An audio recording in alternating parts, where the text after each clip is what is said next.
Welcome to Become an Idol. I'm Dr. Robin Sargent, owner of Idol Courses. This is the place where newbies come to learn and veterans share their knowledge.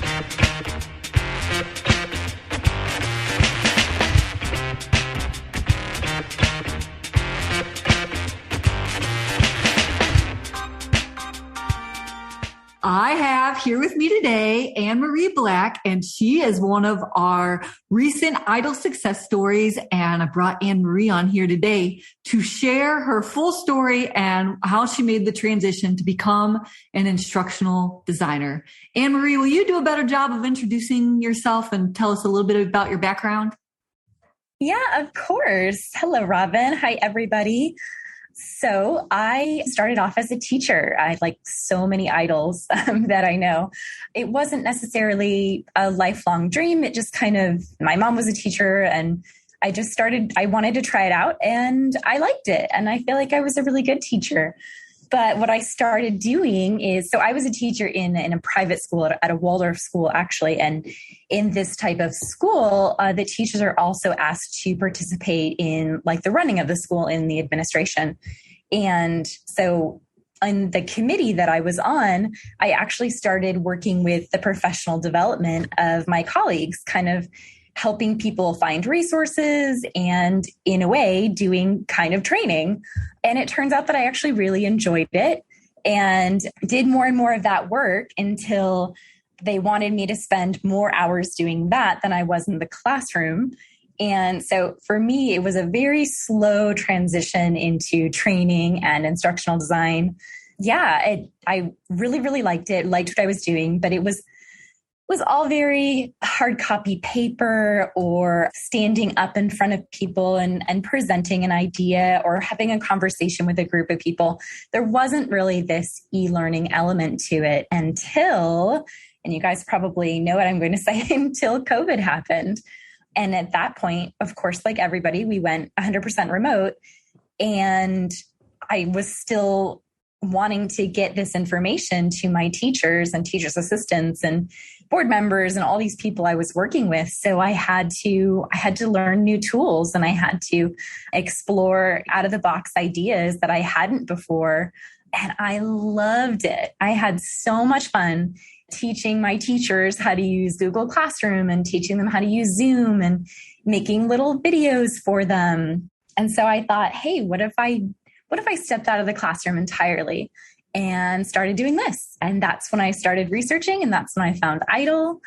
And yeah, that's kind of where my story starts in instructional design. Oh my gosh, Annmarie, this sounds so similar to my own story where they just tasked me with basically putting everything online. And then I was like, how can I do this full time? Is this a job? Is that kind of how it was? It's like, yeah, that's exactly how it was. I was loving it. And then I think in the process of researching things like, oh, how do I train people remotely? How do I do this? The instructional design just kept coming up as like a job that people that's what they do. And so, yeah, I wanted to learn as much about it as possible. Okay. So how long did you do your research? And then which cohort did you sign up with? I really started researching all through like most of the year 2020, because I was just scrambling to find tools that were going to work for what I needed. And again, instructional design just kept coming up. And then at the end of, it would have been spring of 2021, I was so ready to dive in. And so I made the leap and I said, I'm going to leave my teaching position, even though I don't have a job, which was very, very scary. But I knew I wanted to do instructional design and I felt like I was really ready. And so I thought but since I was leaving my job, it also meant that I probably had to move. So I decided to move back in with my parents. So that was the end of June of 2021. And I thought about, I was like, should I join cohort 7 that was starting that summer? And I was too scared. I was like, you know what? Like I'm moving and I think this is what I want to do, but who knows for sure? And so I didn't do it. And I actually wrote to Robin. I was like, I don't know what I should do. I'm moving. What should I do? And you said, wait, like give it a bit. And it was totally the right decision because I was able to move back to Southern California and just take the summer to take a breath from that crazy year that I had, kind of get all my ducks in a row, do some more exploring. And then I really dived in. I think it would have been cohort 8. So it would have been the fall of 2021. And I was so ready. I was like, I think when enrollment opened, I was like, okay, where are the courses? I want to start taking it right now. But I was so ready. Oh, so you just finished. I mean, you were like basically almost our last cohort, because we just finished cohort 9. Mm-hmm. All right. So you did it. You got settled in, and oh my gosh, moving is such a chore. I moved last year and I swear I'll never move again. Like I'll just put add-ons into my house so I never have to move again if I have to. So I understand completely why you would wait and see that, oh, that is a good decision, because moving is stressful enough. And then like the top stresses in our life are like moving, changing jobs, like why compact those two? It just allowed me to really focus on it. Like when I did sign up and I was in the cohort, I could focus all my attention on it. And that was what I wanted. Okay. So we finally opened up class, because we basically make you wait 2 weeks before everything opens up. And then so class starts. So what were kind of your initial feelings? What did you do first? How did you approach it? I'm always curious. Yeah. Well, I actually, like I said, I really wanted to start. And the only thing that was open was the Beyond module. And so I went all the way through Beyond, because I was just like, I'm going to learn something and start. And so it was just like that week, that's all I did. And I absolutely loved it. It's such an amazing tool. And I was just so excited to get into the meat. So at the time I was actually subbing. And that first week that the cohort actually opened, I had like the most subbing hours that I had for like the entire fall. And it was so frustrating, because I was like, this is what I want to be working on. But you know, I was so excited about it that I just like found the time.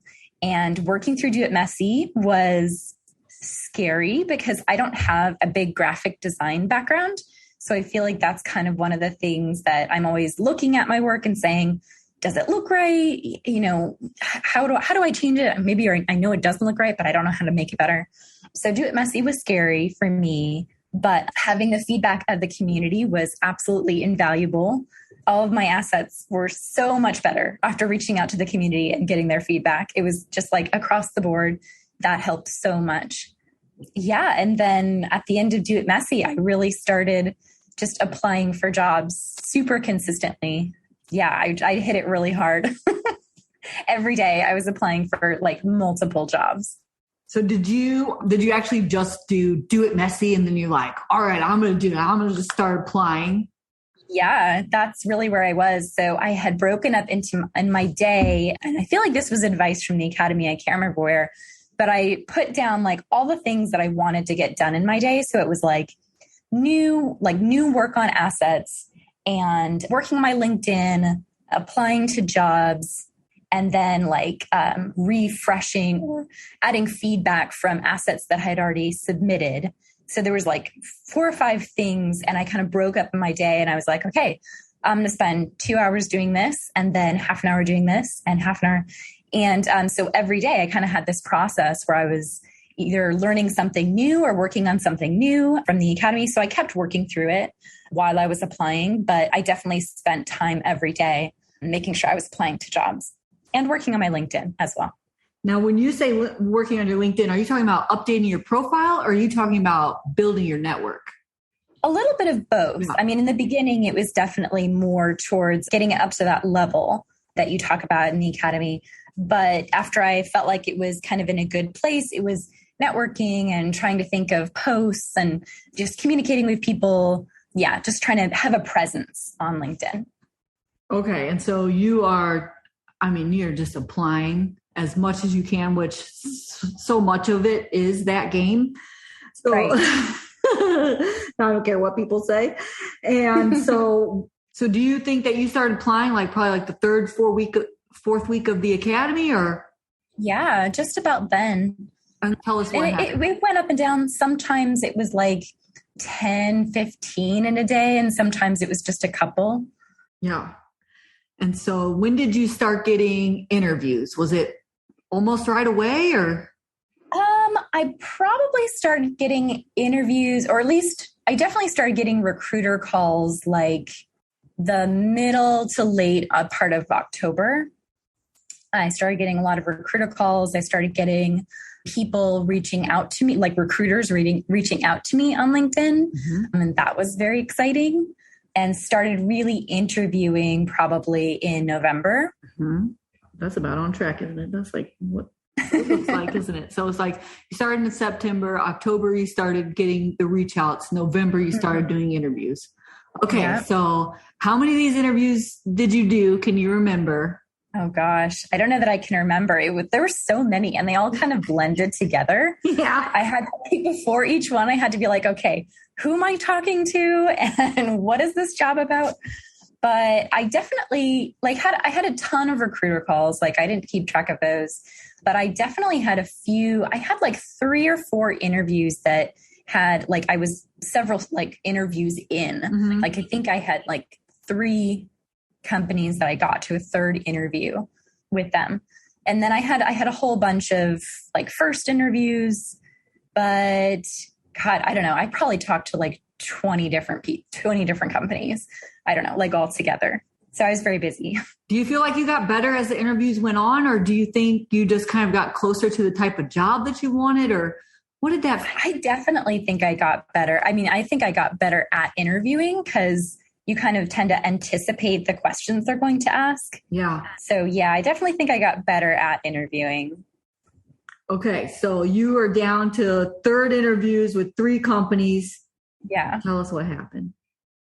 Actually, I had, it was kind of a bad experience. I think with 2 different companies that I had gotten to the 3rd interview, and one of them I'd gotten to the 3rd interview and done an assignment with them.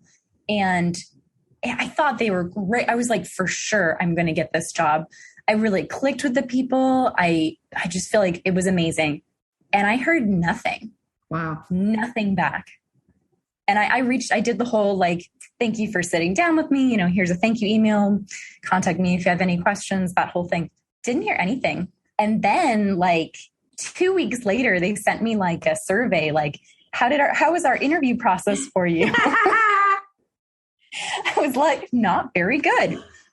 But it happened twice that I got to the 3rd round and didn't hear anything back.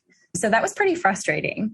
But yeah, and then of course the other one that I had interviewed and got to the 3rd round, they did get back to me and were actually, we're going to pivot and we're not hiring an instructional designer. We're going to do something else, but we're going to keep you in our records and we'll reach out again when we do open this role back up.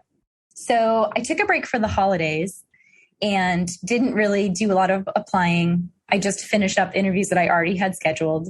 And then my goal was starting the beginning of January, I was going to get back to really applying and really interviewing. So the first week of January, I had several interviews scheduled. And then I got an email from one of the places I had interviewed in December saying, can I talk to you later today? Let's schedule a time. And I kind of felt it in the back of my mind. I was I feel like they're going to offer me something, but I had 3 interviews that day. So I didn't really think about it. But yeah, so I had a phone call with them in the afternoon and they offered me a position and it was really, really exciting. Wait a minute. So this is one of the 3 companies that got you to a 3rd interview. They said no. This is nothing. This is a company I just had one interview with. Oh. And it was they said, thank you. We're still looking. We're still interviewing. We'll let you know. And then that was in December and I didn't hear anything until January. But yeah, so it was very exciting. They didn't even make you do a 2nd interview. They didn't make you do a project. Nope. Oh my goodness. So that was a surprise. All these other people kind of jerking you around to 3 interviews. Nothing. And this other company, they knew in 1 interview that you were the one for them. That's right. That's wild. Okay. So tell us about it. Tell us about, as much as you feel comfortable, tell us about your job, the company, what you're doing. Yeah. Oh my gosh. Of course. So the company is Over J Consulting. And we are a consulting firm. Our client is in the utilities space, and they're a really big player in the utility space. So we have lots of different contracts with them. And Overjay is trying to kind of grow their instructional design branch. And so they had someone that was a contract, and then she ended up leaving. And so they decided that they wanted a full-time instructional designer. And so that's where they brought me on. So I've been working with our client, and I've had to learn a whole lot about engineering because I didn't know anything about engineering. But so I really had to immerse myself in this kind of new content, new material. And I've been doing a few kickoff meetings with our client and talking about what they want and how I can solve their problems. And I've actually created a couple of courses already, and they're really pleased with my work. So it's a really good feeling. Oh my gosh. So Annmarie, you are working at a consulting firm as the only consultant in instructional design and online learning. Is that what you're telling me? That you're their first hire? I am. Yep, that's it. That's wild. So basically you have to be the unicorn. Yeah. Oh, definitely. I'm doing everything. But the client has been so pleased with the work I've been producing that they're starting to give us more projects, more contracts. And so my boss is saying, we need more instructional designers. And so I've been interviewing for new instructional designers, and I've been asked to participate in building this team from the ground up, basically. So yeah, that's my job right now. It's very cool. Did you post it to the Academy members? I'm just curious. I did. And I actually got a couple of people. The thing is, because we're such a growing company and we're still kind of getting all of our ducks in a row, we want everybody to be in person. Oh. So yeah, it's limited to people who are willing to come to downtown LA. I think I would have gotten more people from the Academy if that wasn't the case, but I did get a couple people interested. How fun. So now you're already on the other side of the table, which sounds like you might even end up in a leadership position pretty soon. Yes, I think that's what's going to happen. And it's really interesting being the interviewer all of a sudden, interviewing all these people. But yeah, it's been a crazy couple of months. That's so wild. And I bet you're doing things differently just based on your own experiences, aren't you? I am. And I feel like I want to be a very compassionate interviewer. I'm like, we need to make sure we get back to these people right away. Yeah. Regardless of the answer.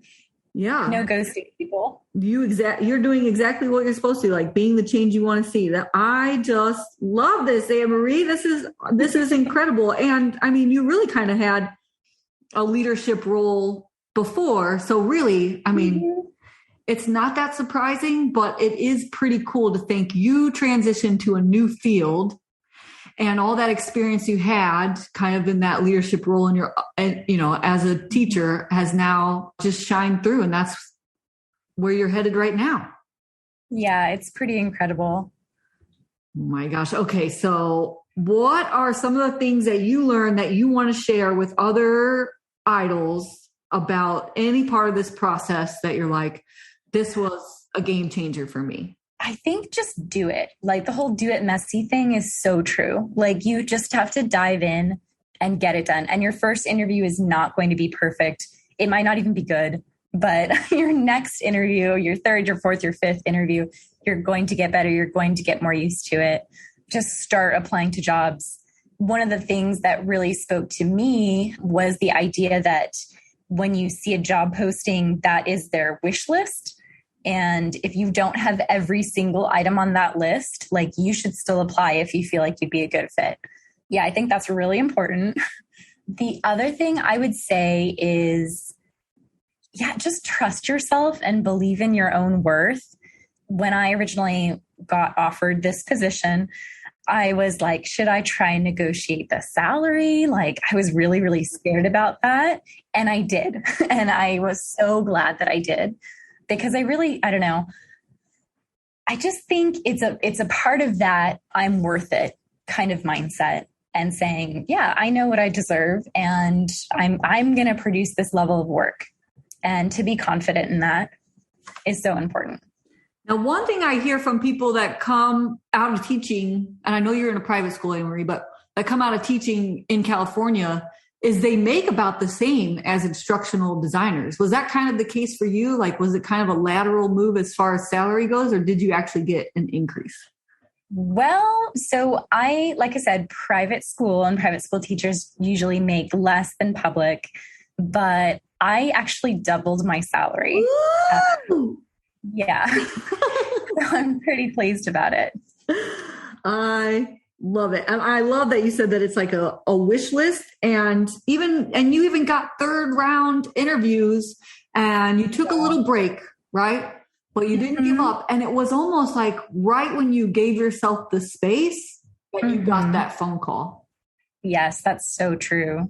It was like you walked all the way up to the edge. And then that's when you got swooped up. Yep, that's it. This is just so inspiring, Annmarie. And so do you have any best and final advice for our idols?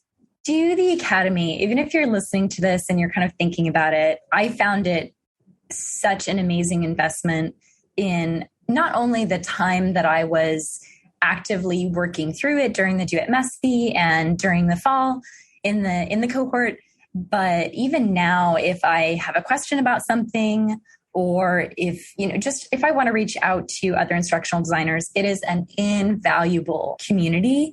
It's an invaluable tool. I was really excited about the gamification conference that IDLE just had, because that's something that I'm really interested in. And so even though I'm not in the current cohort, that was still something I was able to get information from and learn a bit more from. And I talked to everybody about the IDLE Academy. It was such an amazing decision for me. Yeah. And I love that you do this podcast. After I'd moved from Southern California and I was thinking about instructional design and thinking about doing the academy, I would listen to this podcast like at the gym, and I would listen to all these people and their success stories, and I would try and compare it to my own life. And I was like, well, that doesn't quite match up for me, or I'm a little different. But whoever you are, if you put the work in and if you learn from the academy and depend on your mentors and your community, I definitely think that you can do it, and you should believe in yourself. That's it. I mean, it's not even a secret anymore, is it? It's like, it's like reach out when you get stuck and do the work. Mm-hmm. And then do the work and then reach out again when you get stuck. And that's the formula. And I just thank you so much, Annmarie. I just really appreciate you sharing your story. I am just thrilled for you that they already see your leadership potential and you are going to own your own team. And I just think that's so exciting. And I'm just so happy to be a part of it. So thank you so much for coming and sharing. Thank you. Thank you so much for listening. You can find the show notes for this episode at idlecourses.com. If you like this podcast and you want to become an instructional designer and online learning developer, join me in the IDLE Courses Academy, where you'll learn to build all the assets you need to land your first instructional design job, early access to this podcast, tutorials for how to use the e-learning authoring tools, templates for everything course building, and paid instructional design experience opportunities. Go to idlecourses.com/academy and enroll or get on the wait list. Now get out there and build transcendent courses.